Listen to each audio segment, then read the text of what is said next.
Okay, guys, we will make a start now. So welcome everyone to our A Level AQA Biology session. In today's lesson, we will be looking at carbohydrates. In our last lesson, we looked at monomers and polymers, which was the first spec point. In today's lesson, we're looking at the second spec point, which is carbohydrates. If you haven't already, make sure you've confirmed your attendance to the session by either scanning the QR code on the screen or the link in the Q&A. That's so you will receive the recording and resources to the session. Okay, in today's lesson, we will be covering monosaccharides and disaccharides. We will be looking at the two isomers of glucose, and we will be looking at starch, glycogen, and cellulose. And then we will be ending off with some exam questions. Okay, so to start off with, let's have a look at the specification. Just a minute.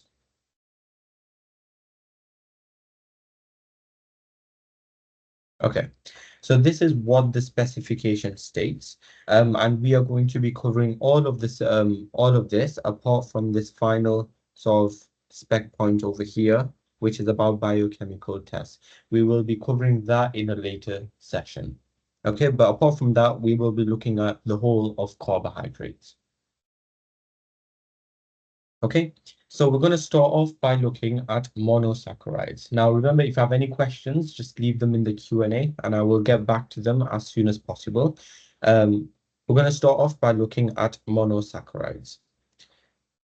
So, monosaccharides are the monomers from which larger carbohydrates are made from. So, in our last lesson, we looked at monomers and polymers, and we saw that monomers such as each individual circle, will come together in a series of condensation reactions, forming a chemical bond over here. So we've got a chemical bond, and each of these are monomers, and this whole structure will form a polymer. Now, we're just going to put this skill into an example, and that's with carbohydrates. Now, in carbohydrates, everything has a word. So we're not going to be calling them monomers or polymers or chemical bonds anymore. Each of them has a specific name because carbohydrates is an example of a polymer. Okay, there are examples such as starch, glycogen, cellulose, which are polymers of smaller monomers. Okay, so in general terms, when we're looking at carbohydrates, okay, so carbohydrate is the polymer, is our polymer, and then the monomers are monosaccharides. Okay, so the monosaccharides are the monomers.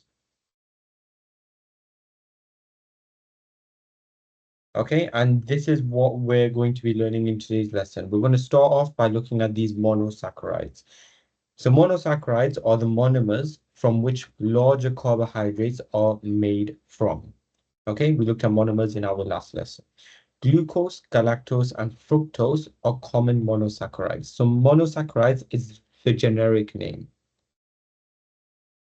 Okay, you can have different sorts of monosaccharides, and examples that you are required to know include glucose, galactose, and fructose. And there's some chemical reactions that we're going to be looking at associated with glucose, galactose, and fructose. But for now, what you need to know is in moving on from last lesson, we looked at lots of monomers make a polymer. Now, when we're looking at carbohydrates, carbohydrate is the polymer and the monosaccharides are the monomers. However, in carbohydrates, there are different types of carbohydrates. There's starch, there's glycogen, there's cellulose, which we will be looking at in today's lesson.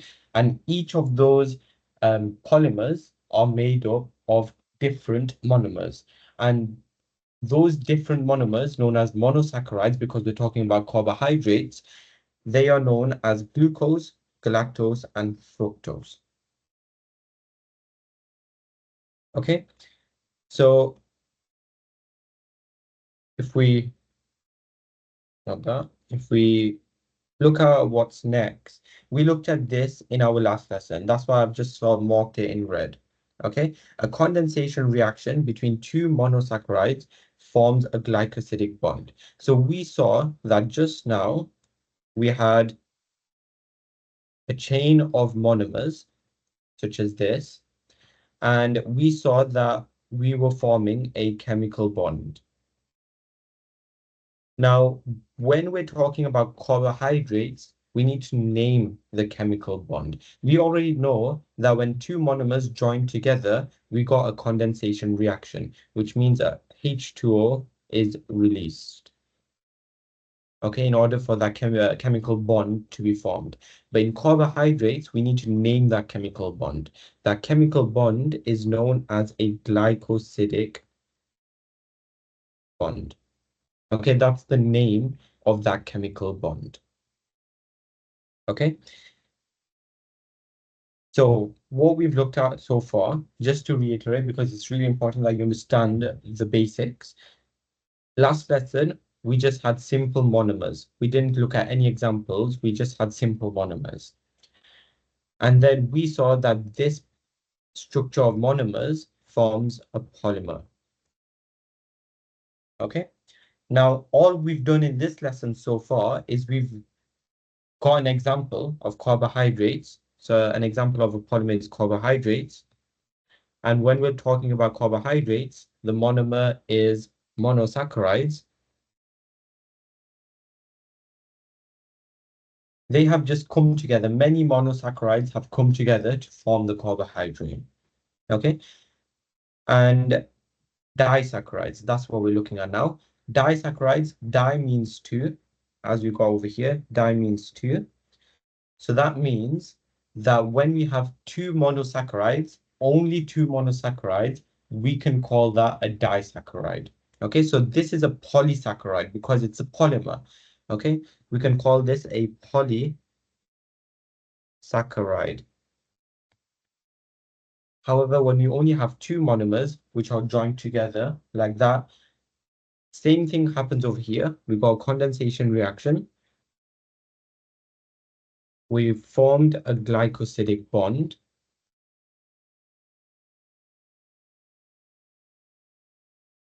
We've released a molecule of water.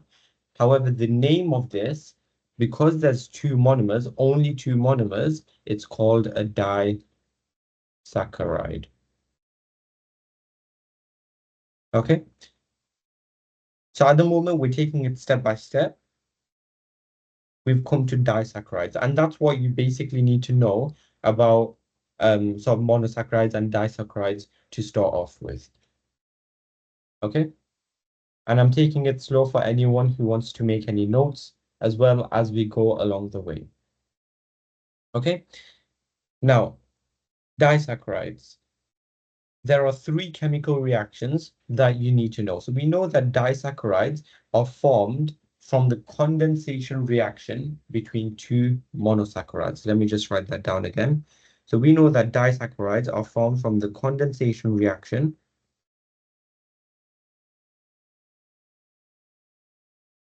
of two monosaccharides.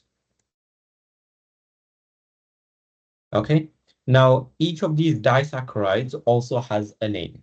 Okay, so we looked at the examples of the monosaccharides that we had. Um, so when we have carbohydrates, for example, carbohydrates are made up of monosaccharides.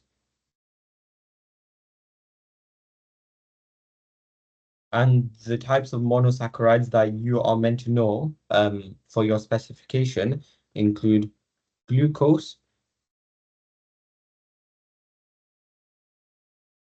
fructose, and um, let me just get rid of that.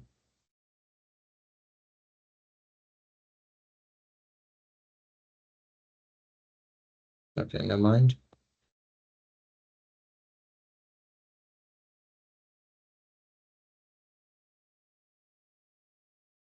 Okay.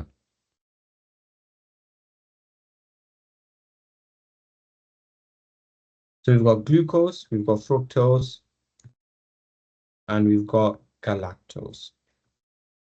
Okay, these are the three monosaccharides that you need to be aware about. Now, these can react with each other and they can form a disaccharide. And that's what's been shown by these chemical reactions over here. So when two glucose molecules react with each other, we form maltose. And what I've highlighted in yellow, these are the disaccharides. Okay, these are the disaccharides. So we've got maltose, we've got sucrose, and we've got lactose. Okay, so when these are the monosaccharides which are reacting, so we've got glucose reacting with glucose. Because this is a condensation reaction, we've got two monosaccharides reacting together. So remember, imagine glucose and glucose reacting together. That's going to form this, isn't it? A chemical bond is going to be formed. That's the glycosidic bond. And then a molecule of water is going to be released because this is a condensation reaction. So the monosaccharides, glucose and glucose, react with each other, and that forms maltose. Because that's made up of two monosaccharides, it's called a disaccharide. And because it's a condensation reaction, we've released a molecule of water. Same goes with glucose and fructose. When glucose reacts with fructose, sucrose and water is formed. Exact same principle. It's a condensation reaction. Okay, when glucose reacts with galactose, we form lactose and water. Okay, again, lactose is a disaccharide because it's formed of two monosaccharides in a condensation reaction with the formation of a glycosidic bond. Okay, and these equations, please memorize because they can be asked in an exam and you will be expected to know them. And they've been stated on the start of the spec. So that means you will need to know them. They could ask you a question on this, and I've seen questions asked on this before. So you need to learn these three equations. They're not that difficult. They're just condensation reactions. Glucose and glucose, maltose, glucose and fructose, sucrose, and glucose and galactose, lactose. Normally, people get these two names the other way around, but don't get confused with that. Glucose, galactose produces lactose. Okay, so those are three equations that you need to be familiar with. Okay, and we've covered the first part of today's lesson already with the first two slides. And I've basically taken the notes from the spec. It's a really good reference to know exactly what you need to know for the exam.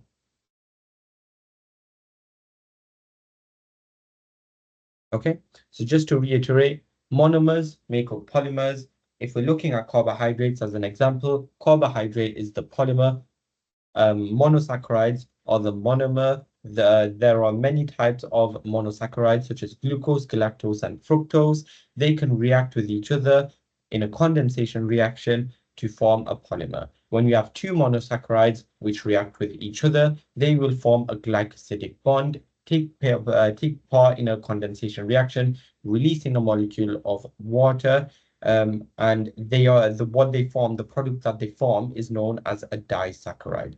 And these are the three equations that you need to be familiar with. We've got glucose and glucose, two monosaccharides reacting to form the disaccharide maltose along with water because it's a condensation reaction. Don't forget the water. Glucose and fructose reacting together to form sucrose and water, and glucose and galactose reacting to form lactose and water. Okay, now, moving on to the two isomers of glucose. Now, if you do chemistry, you will know what an isomer is. An isomer has the same number of protons and electrons, but it has a different number of neutrons. Okay, and that's the same with glucose. There are two isomers of glucose, and they're called alpha glucose. So we've got alpha glucose and we've got beta glucose. Now, not much difference between the two, but we've had a look at condensation reactions and we looked at this example in our last lesson. So I'm not going to cover it in much depth, but all you need to know is the key difference between the structures of alpha glucose and beta glucose. First of all, with alpha glucose, the only difference that you need to be aware of is here. The H is present at the top over here. Glucose is a hexose sugar, by the way. That's why it's got this structure. Glucose is a hexose sugar. And just while I'm on this point, you should realize that all of them always contain C, H, and O. Okay, I've seen that asked in exams before. Carbon, hydrogen, and oxygen. Okay, now alpha glucose has the H at the top and the OH at the bottom, whereas beta glucose has the OH at the top and the H at the bottom. That's the key difference between the two. The rest of the structure will stay the exact same. And the way that I remember this, if we spell out alpha glucose, we've got alpha glucose. Because alpha has a H, that means the H goes at the top. Okay, and because beta doesn't have a H, there is no H, that means the H goes at the bottom. Okay, alpha has a H, so the H is present at the top of the structure, whereas in beta glucose, there is no H, that's why the H is present at the bottom of the structure. Now, if we look at what we looked at in our last lesson, just as a bit of a recap, we can see that a molecule of water can be eliminated here, and a glycosidic bond can be formed between the two monosaccharides. Okay, so we've got H2O being released, therefore glycosidic bond can be formed, take place in a condensation reaction, H2O can be released.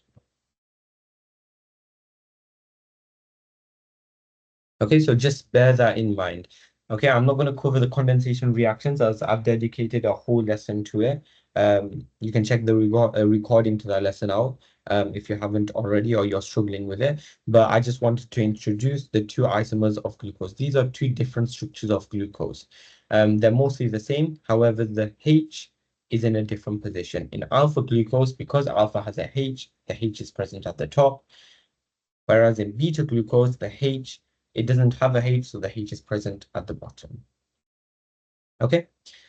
Now, moving on to polysaccharides. Now, I've tried to organize this as best as I can, just so you understand what everything is made up of. Okay. So we've looked at monomers. And when we're looking at carbohydrates, carbohydrate is an example of a polysaccharide. Okay, so we've got e.g. carbohydrate. Okay, because we have carbohydrate, we're looking at an example of a polysaccharide. Poly means many, saccharide is the monomer. Again, this is relating to the idea of polymers. Okay, so monomer is the monosaccharide. We looked at many examples of monosaccharides. For example, glucose, galactose, and fructose. So we start off with the monomer of a monosaccharide when we're looking at carbohydrates. Okay, now when we have two monomers which come together, okay, when we have exactly two monomers which come together, such as this, let's say that this is glucose and glucose. These are two monomers. This bond which is formed over here, that's our glycosidic bond. In order for that bond to be formed, a condensation reaction must occur. Therefore, a molecule of water must be released. Once that molecule of water has been released and the glycosidic bond has been formed, because there are only two monosaccharides present, it is known as a disaccharide. Di means two. On the other hand, if we have many monomers, for example, if we have glucose plus glucose plus glucose plus glucose plus glucose, many monosaccharides all together, that means we will have many glycosidic bonds being formed. So we have this, an example like this. Okay, so this is glucose times 6. There are 6 glucose. There are many glucose monomers. And each of them is a monosaccharide, remember? We've got many glycosidic bonds being formed. Because we've got many glycosidic bonds being formed, that means lots of condensation reactions are going to occur and lots of molecules of water are going to be released. Okay, and that's what you call a polysaccharide. For example, carbohydrates, or if we were being more specific, some examples of carbohydrates such as starch, glycogen, cellulose. Okay, and examples of polysaccharides include starch, glycogen, and cellulose, all of which we are going to have a look at in a minute. Okay, so I've tried to frame this so it follows like an order of what we are doing and how it continues on from our last lesson. We looked at monomers, lots of them combining together to form a polymer. We're looking at carbohydrates in today's lesson, which is an example of a polymer, or it's called a polysaccharide. The monomers are going to be monosaccharides. And if two monomers combine together, they form a glycosidic bond. A condensation reaction occurs, releasing a molecule of water. For example, glucose and glucose, if we finish off this chemical reaction, we form maltose and water. Maltose is your disaccharide there.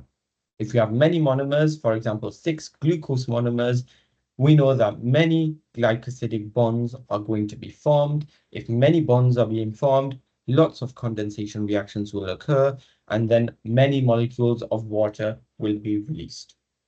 And now we're going to move on to looking at some examples of polysaccharides, of carbohydrate. And we're going to start off by looking at starch, then move on to glycogen, and then finally cellulose. Okay, all of which are outlined by the specification. Okay, starting off with starch. Now, starch, again, this is an example of a carbohydrate. So, example of carbohydrate.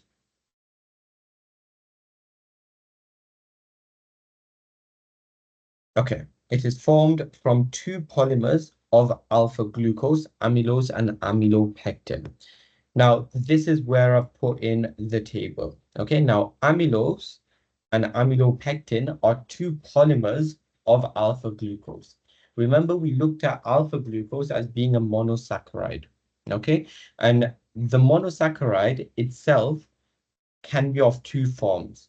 It can be of amylose or it could be of amylopectin. Okay, and both of these form their individual polymers. Okay, it's formed of two polymers of alpha glucose, amylose, and amylopectin. Now, amylose has glycosidic bonds between carbon 1 and carbon 4. Now, if we go back to our structures over here, if we draw out alpha glucose, actually, okay, I'm just going to draw out alpha glucose and I'm going to model it.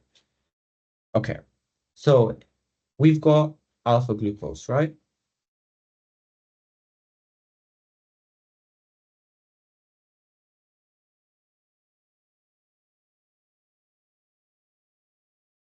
Okay, this is alpha glucose. Now, if we were to label the carbons, it will form a straight chain because the glycosidic bonds are being formed between carbon 1 and carbon 4. Okay? Now we can label our carbons as we go around. And ultimately, I'm just thinking this might make it a bit confusing. Ultimately, this will form a helix. It will be a straight polymer. So you will have glycosidic bonds forming.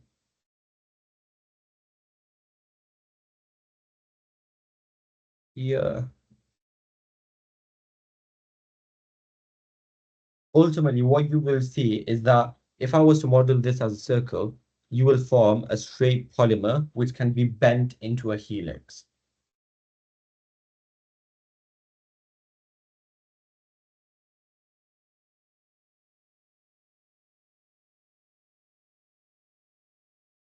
Okay. So you will, with amylose, just get this as that it will form a straight polymer of which can be bent around into a helix. And that's because it only contains one type of bond. If it only contains one type of bond, that means the bond will be continuously forming in the same place. That means it will just form a long chain. And if you have a really long chain, you can spiral that into a helix. Okay? Like that. You can just bend it into a helix. Okay, because you originally had this long chain because the bond is being formed in the exact same position every time. Whereas with amylopectin, the key difference is that there are glycosidic bonds between carbon 1 and carbon 6, as well as carbon 1 and carbon 4. Okay, there are the bonds are placed in two different positions. If we had that, for example, we would have, let's imagine this as a 1 to 4 glycosidic bond. Then this one will form a bond over here, a 1 to 6 glycosidic bond. This will form another 1 to 4 glycosidic bond. This will form another 1 to 6 glycosidic bond, another 1 to 6 glycosidic bond, this will form another 1 to 4 glycosidic bond. And as you can see, because there are two different bond types, it's forming between two different places. You can see that this is a much branched polymer. Okay, so the key difference that you need to be aware of is that in amylopectin, there are glycosidic bonds present between carbon 1 and carbon 6, as well as carbon 1 and carbon 4. And that's causing it to become a branched polymer, such as this. Okay, so alpha glucose, there are two types. There are two types of alpha glucose, amylose and amylopectin. Amylose only contains one type of bond, and that's between carbon 1 and carbon 4. Amylopectin contains two types of bonds. It contains a bond between carbon 1 and carbon 4, and a bond between carbon 1 and carbon 6. And because of that, you can see how I've drawn it out over here. That's caused it to have a branched structure. Okay, and just coming on to where starch is found. Starch is found in plants inside chloroplasts. In specific, where we look at the structure of chloroplasts in more detail in a later topic, but we also look at starch grains, and that's where starch is basically found. It's formed in starch grains inside chloroplasts. And the purpose of starch, well, you probably know that glycogen is present in humans and it acts as a store of glucose. Again, this is further down in paper 2 in biology. You look at in year 13, but you look at diabetes and you look at how glycogen is converted into glucose. Glucose is converted into glycogen. Starch basically is an insoluble store of glucose in plants. Okay, just like glycogen is insoluble in the human body, starch is insoluble in plants and it acts as a store of glucose. Remember, glucose is needed for respiration. So whenever you need an immediate source of energy, you need glucose, the store of starch will be converted into glucose, and then the glucose can be used in respiration. So it's really important that we have that insoluble store of starch, because we don't want it to be used indefinitely. We don't want it to be used at times when we don't really need it to be used. We want to keep a store in case we need it to be used, in case we're falling short of nutrients, or we need it in sort of life-threatening cases. Okay, so we've looked at starch. Now, the key bit of learning over here that you probably never knew from before is amylose and amylopectin. And I've summarized that in this table. Glycosidic bond between carbon 1 and carbon 4 in amylose that allows it to form a straight polymer, which can be spiraled into a helix. And then that helix can be compact to store a lot of energy in a small space.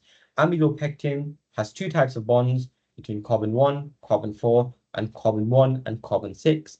And because of that, it creates a branched polymer, and that allows the store of glucose to be used when required. Okay, moving on to glycogen. Okay, now glycogen is a bit easier than starch because it's mostly the same. There's just a bit more detail. Okay, so glycogen is formed of alpha glucose as well. So remember, starch was formed of alpha glucose, and glycogen is also formed from alpha glucose. Okay, this is really important because cellulose is formed of beta glucose. So it's really important that you make a note of this. Glycogen is found in muscle and liver cells on animals. This point is good to know, but we will come across it again in a later lesson. It is an insoluble store of glucose in animals. So starch is used in plants. Glycogen is used in humans, in animals. And the reason for that is because whenever we need glucose, the glycogen can be hydrolyzed to release glucose, and then the glucose can be used in many different activities, such as respiration. Now, glycogen has a more glycosidic bonds compared to amylopectin. So we saw that on the previous slide. Amylopectin is a branched polymer. Now, glycogen, whenever you come across glycogen in an exam, you need to state that it's a highly branched polymer. That's why I've underlined it here. It's really important that you state glycogen as a highly branched polymer. It is even more highly branched than amylopectin. If amylopectin's like this,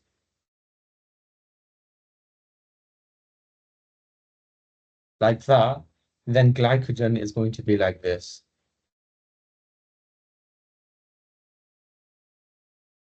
Okay, it's much more branched than amylopectin itself.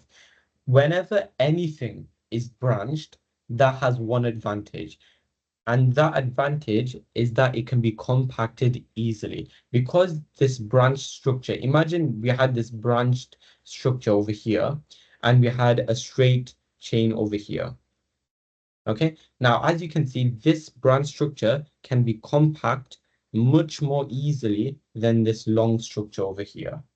So it's really important that whenever we have a branch structure or the exam question tries to catch you out and saying something you've never heard from before and saying that it's a branch structure, you know straight away that it has a branch structure, so it can be compact much easily and that it can store a lot of energy in a small space.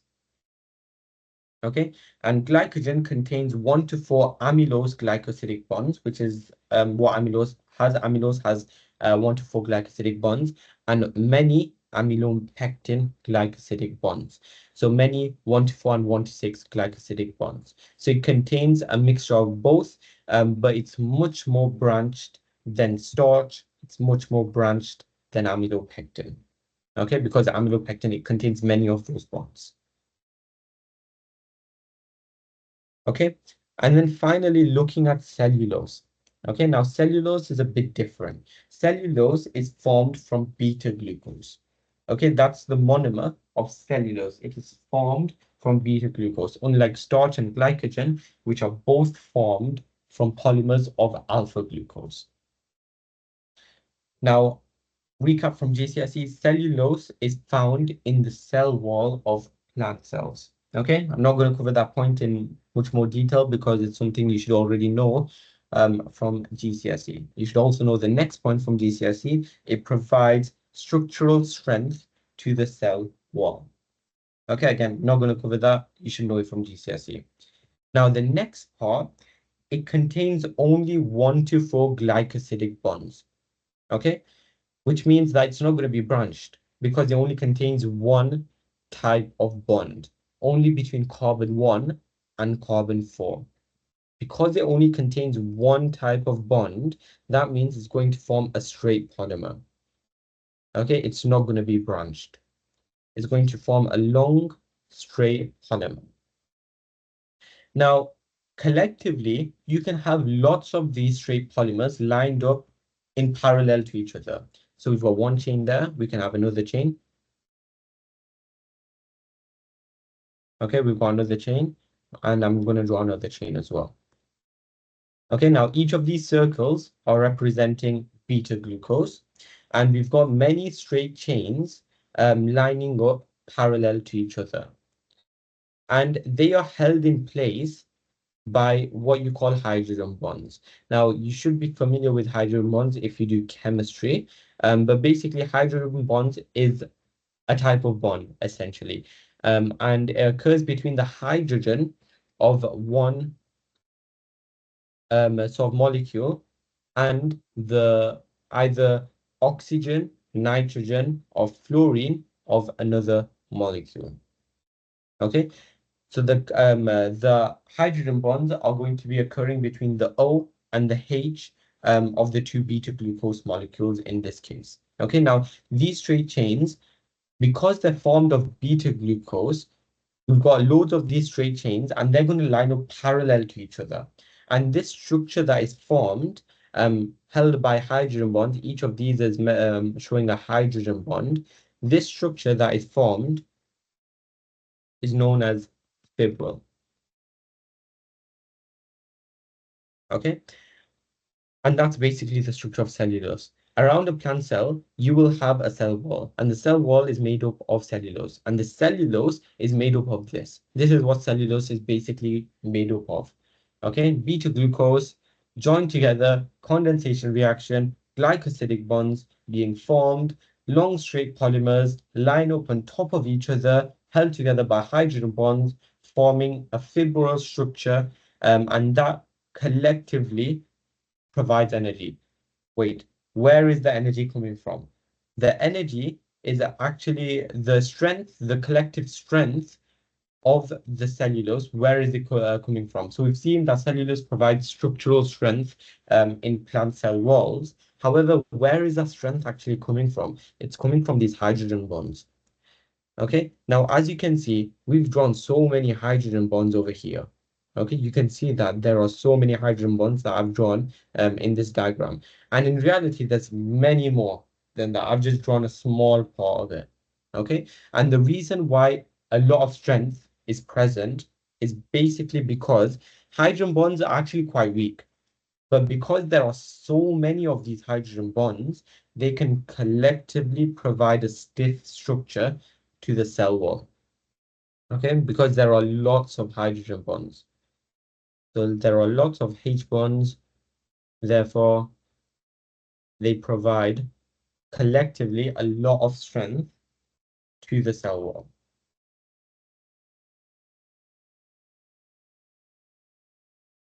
Okay, so we've looked at starch, we've looked at glycogen, and we've looked at cellulose.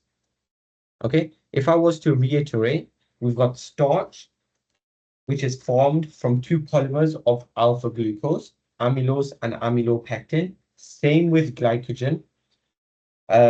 We know that amylose forms a straight polymer, which can be bent into a helix shape. It has glycosidic bonds between carbon 1 and carbon 4 only. Amylopectin forms two types of bonds. It forms a glycosidic bond between carbon 1 and carbon 6, as well as carbon 1 and carbon 4. And that's why we have a really branched polymer. Okay, starch is an insoluble store of glucose in plants, whereas glycogen is an insoluble store of glucose in animals. Okay, glycogen has more glycosidic bonds compared with amylopectin, and whenever talking about glycogen, always say that it's a highly branched polymer. Cellulose is not like starch or glycogen. It is formed from beta glucose. It's formed from beta glucose, and the beta glucose, the cellulose, is present in the cell wall of plant cells. And from GCSE, you should know that that collectively provides strength to the cell wall. It contains only 1 to 4 glycosidic bonds. And because it only contains one type of bond, that means a long straight polymer chain is going to be formed. And these straight polymer chains are going to line up on top of each other, and then they're going to be held in place by hydrogen bonds. This whole structure is called a fibril. And because there are so many hydrogen bonds, they collectively provide strength to the cell wall, allowing it to carry out its function. Okay, so that was just a summary of what we've looked at so far. Now, before we move on to exam questions, there's only one final part of the spec that we're covering in today's lesson, and that is how does the structure relate to its function? Okay, and I've basically summarized it in a table here for you. You've got starch, you've got glycogen, and you've got cellulose. Now, we've seen that starch is helical. We've seen that starch has a branched structure. How does this matter? Why does it have this structure? And that's what exam questions require you to understand. So starch has a helical structure because it has amylose, which has glycosidic bonds between C1 to C4. And it has a helical structure because this helical structure, you can make it compact. You can squash it. You can squash it so you can store a lot of glucose into a small space. Okay, it also has a branch structure because remember, it's formed of two polymers of alpha glucose. It's formed of amylose and amylopectin. And the reason why it has this branch structure, it increases the surface area. You should have come across this at GCSE as well about surface area. If you have a larger surface area, there's more acting surface. And in terms of A level, because we have a larger surface area, if I just draw a branch structure over here, okay, we've got a slight branched structure there. There are more action points for enzymes to break up this starch or glycogen. And once starch is hydrolyzed means using water to break the chemical bond. Okay, the branch structure allows enzymes to get at these monosaccharides more easily. And if they are able to get at these monosaccharides more easily, they can split off the branch structure into its individual monosaccharides or smaller monomers, as we have there. And this can be absorbed into the bloodstream and can be used by the body. So starch and glycogen both have a branch structure. So hydrolysis can happen. Hydrolysis can happen, and the glycogen or starch can be converted back into glucose. And then that glucose can be used in many activities such as respiration. Okay, and that's what the advantage of the branch structure is. Okay, if you just learn this sentence over here, you can answer any exam question. And finally, insoluble, so won't affect water potential. Learn this final point. This is the same with starch, glycogen, and cellulose. That's why I've highlighted it in red. Okay, glycogen branch structure, so increases surface area for rapid hydrolysis back into glucose, same as starch. And then finally, cellulose, many hydrogen bonds, which collectively provide strength. Okay, we looked at that. That's again something that you just need to put into words and learn. Many hydrogen bonds collectively provide strength to the cellulose. That's why it has a fibril soft structure. And all of them are insoluble, so they won't affect the water potential. Okay, and if they don't affect the water potential, well, that means you can actually store them in the body. They won't dissolve in water or be used unnecessarily. They can actually be stored in a safe place within the body or within the plant or within any organism. Okay, and that brings us to the end of the content for carbohydrates. If you have any questions, please let me know in the Q&A and I'll be happy to answer them. We will now be moving on to some exam questions.